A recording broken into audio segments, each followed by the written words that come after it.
আমি আমার প্রিয় মাতৃভূমিতে ফিরে আসতে পেরেছি আপনাদের দোয়ায়। আপনাদের মাঝে প্রিয় ভাই বোনেরা, আমাদের এই প্রিয় মাতৃভূমি 1971 সালে লাখো শহীদের রক্তের বিনিময়ে অর্জিত হয়েছিল।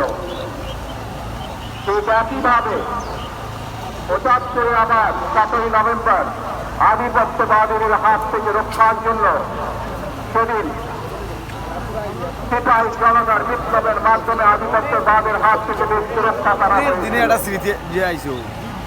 একইভাবে পরবর্তীতে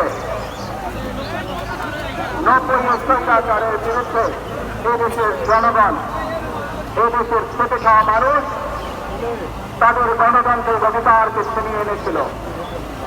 কিন্তু তারপরেও ষড়যন্ত্রকারীদের ষড়যন্ত্র ফেলে থাকেনি।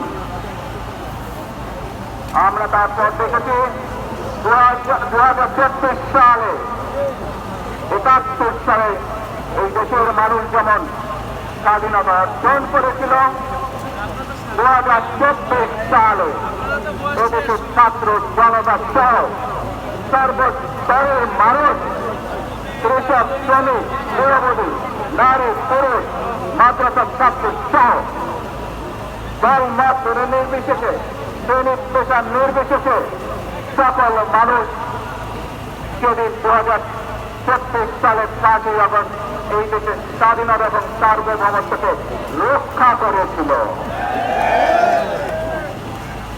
প্রিয় ভাই বোনেরা, আজ বাংলাদেশের মানুষ কথা বলার অধিকার ফিরে পেতে চায়। তারা তাদের গণতান্ত্রিক অধিকার ফিরে পেতে চায়।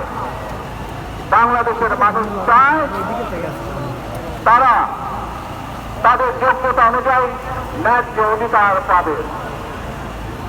প্রিয় ভাই বোনেরা, আজ আমাদের সময় এসেছে সকলে মিলে দেশ গড়ার। এই দেশে যেমন পাহাড়ের মানুষ আছে, এই দেশে একইভাবে সমতলের মানুষ আছে। এই দেশে মুসলমান, বৌদ্ধ, খ্রিস্টান, হিন্দু সহ বিভিন্ন ধর্মের মানুষ বসবাস করে। আমরা চাই সকলে মিলে এমন একটি বাংলাদেশ গড়ে তুলব। আমরা এই বাংলাদেশের স্বপ্ন একজন মা দেখেন, অর্থাৎ একটি নিরাপদ বাংলাদেশ আমরা গড়ে তুলতে চাই। এই বাংলাদেশ